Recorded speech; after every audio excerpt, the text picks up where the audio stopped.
Shalom, saudara-saudara yang dikasihi Kristus. Jumpa lagi kita pada acara Lunch with Jesus. Hari ini kita mau membaca dari kitab Kebijaksanaan Salomo bab 2 ayat 1a 12 sampai 22. Kitab Kebijaksanaan bab 2 berbicara mengenai pikiran orang jahat. Tidak tepatlah pikiran orang jahat kalau ia berkata, hidup ini pendek dan menyedihkan. Kalau orang sampai pada ajalnya, tak ada yang dapat menyelamatkan dia. Mari kita cari kesempatan untuk menyingkirkan orang baik, karena ia mengganggu kita dan menentang perbuatan kita.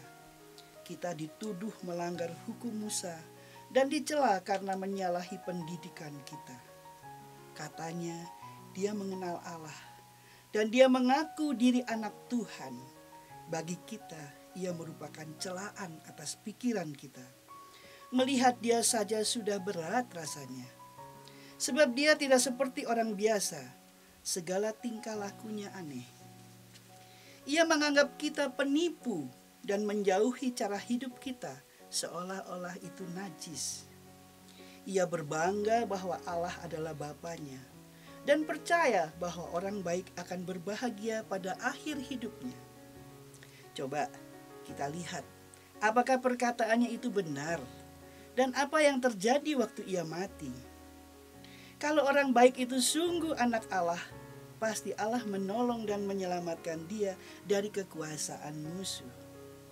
Sebab itu, mari kita cobai dia dan kita siksa dia dengan kejam, supaya kita tahu sampai di mana kelembutan dan kesabaran hatinya.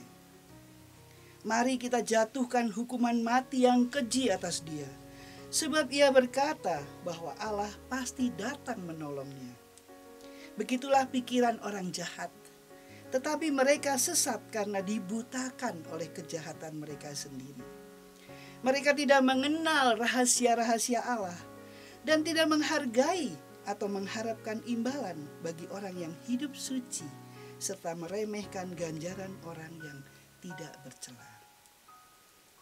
Demikianlah sabda Tuhan. Syukur kepada Allah. Dari bacaan ini, dari bacaan kitab Kebijaksanaan Salomo bab 2 ini, ada 3 hal yang dapat kita petik, yang bisa kita renungkan saat ini. Yaitu 1, pandangan orang jahat mengenai kehidupan. 2, perilaku orang jahat. 3, ganjaran mengenai orang jahat dan orang baik. Seperti tadi yang tercantum di dalam Salomo bab 2, dikatakan demikian, kehidupan ini pendek, singkat, menyedihkan menurut orang jahat. Mengapa demikian? Karena orang jahat tidak mengenal Allah. Kita semua yang mengenal Allah tahu bahwa Allah itu adalah kasih, bahwa Allah itu mengasihi manusia, dan dia ingin setiap manusia itu bahagia, hidup berbahagia. Sedangkan mereka yang jahat, hidupnya dikuasai oleh roh jahat. Hatinya, pikirannya, hanya kejahatanlah yang direncanakannya. Dan dia juga tidak merasa bahwa Tuhan itu atau Allah itu adalah Allah yang pengampun. Dia tidak tahu bahwa dengan bertobat dan berubah, maka dia akan dipulihkan, akan diselamatkan. Mereka tidak mengenal itu, karena mereka tidak mengenal Allah.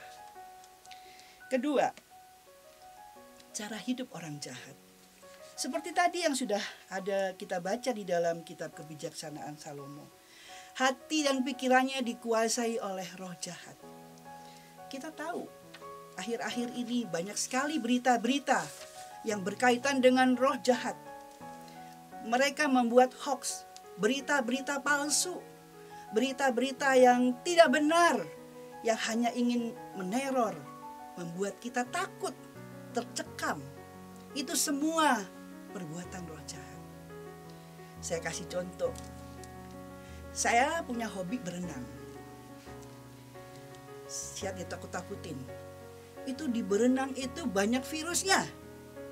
Tetapi saya kasihan dengan teman-teman saya, karena orang yang berenang bersama saya pada umumnya itu mereka punya penyakit. Makanya mereka berenang supaya lututnya tidak sakit, supaya pinggangnya tidak sakit, supaya punggungnya tidak sakit. Jadi saya mencoba untuk memberi semangat kepada mereka. Jangan percaya itu, berita-berita seperti itu. Apa yang saya katakan? Saya katakan demikian. Kalau orang kena virus, itu pasti badannya demam. Nggak ada orang demam mau berenang, nggak ada. Kalau orang demam itu pengennya tidur. Jadi pasti di kolam renang tidak ada virus. Tidak ada virus COVID-19. Ya, itu saya kasih tahu pada mereka.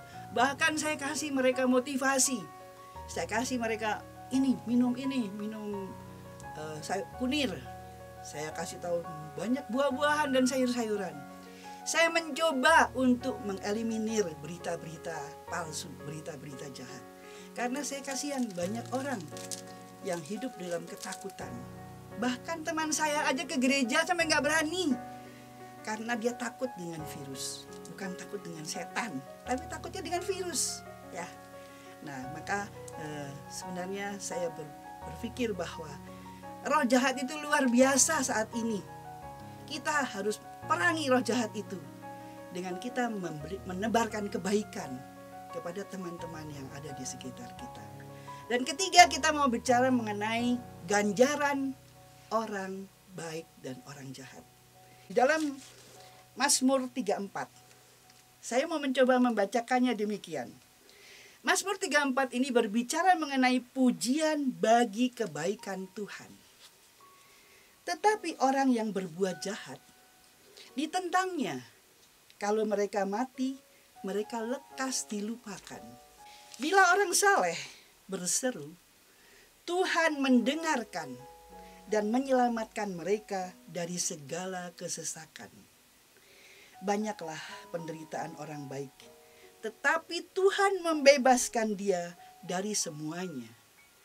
Tubuhnya tetap dijaga Tuhan, dan tulangnya tak satu pun dipatahkan. Tuhan menyelamatkan hamba-hambanya yang berlindung padanya takkan dihukum. Jadi kita semua sudah membaca dari kitab Kebijaksanaan Salomo dan kita sudah memahami bagaimana kalau kita menjadi orang baik. Kita akan diselamatkan Tuhan dan semua berita-berita jahat itu, berita hoax itu tidak akan mempengaruhi hati dan pikiran kita. Kita percaya bahwa keselamatan itu adalah anugerah Tuhan. Kita semua yang hidup dikasihi Tuhan, kita pasti diselamatkan. Marilah kita tutup dengan doa renungan ini. Allah Bapa di dalam surga, terima kasih Bapa, pada siang hari ini, siang yang indah ini, Engkau ada bersama kami untuk merenungkan sabdamu. Kiranya Engkau memberi kami semangat, memberi kami keteguhan, agar kami berani mempercayakan hidup kami ke dalam tangan-Mu Tuhan. Dan kami juga berdoa bagi saudara-saudara kami yang sakit, yang kena virus, yang mereka harus beristirahat, yang mereka harus diisolasi. Tuhan, beri mereka kekuatan Tuhan. Beri mereka penyertaan-Mu Tuhan. Berkati obat-obat yang mereka minum. Berkati terapi dan semua yang diusahakan untuk kesembuhan mereka. Kasihani mereka Tuhan. Biar rahmat belas kasih-Mu turun atas mereka dan menyembuhkan mereka. Dan juga berilah kami semua menatap hari depan kami, tetap berharap hanya kepada kuasa-Mu Tuhan. Terima kasih Tuhan, semua doa ini kami naikkan hanya di dalam nama Yesus, Tuhan dan Juru Selamat kami. Amin. Dalam nama Bapa dan Putra dan Roh Kudus. Amin.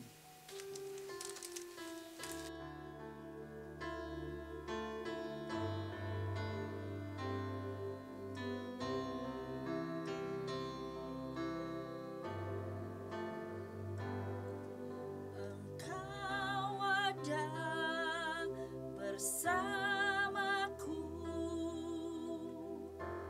di setiap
bersama-sama kita angkat lagu ini. Rasakan penyertaan dan kasih Tuhan dalam hidupmu. Engkau ada bersamaku di setiap musim hidupku. Tak pernah kau biarkan ku sendiri.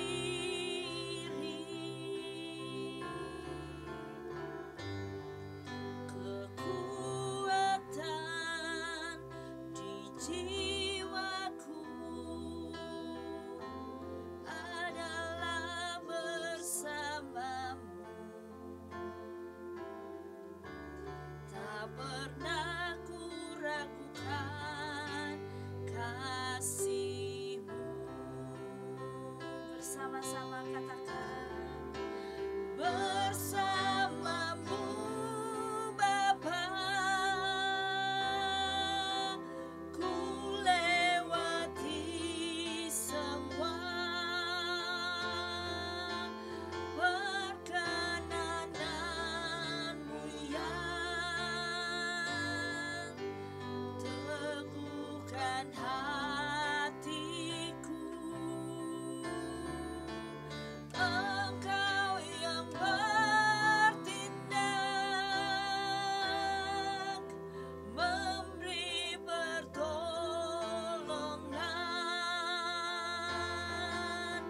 Anugerah-Mu besar melimpah bagiku. Dengan penuh iman katakan, hanya bersamamu Bapa, bersamamu